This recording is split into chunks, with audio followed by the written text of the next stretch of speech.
Hi, I'm Tabassum from Pencil and Paper. Today I have a quick project for you using fabric pens. I'm going to be using a t-shirt.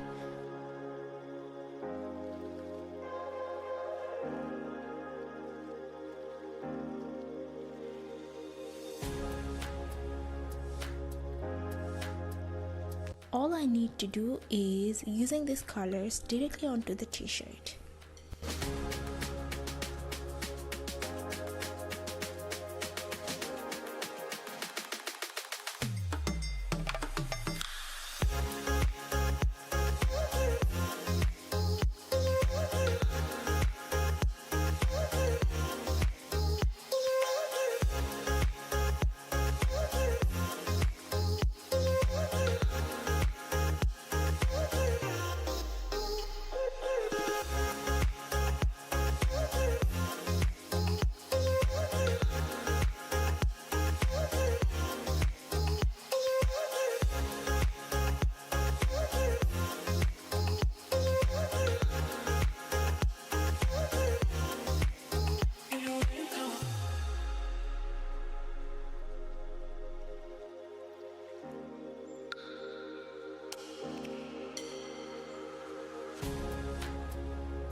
Now I just need to set them with hair dryer, or you can put it on sunlight for 3-4 hours.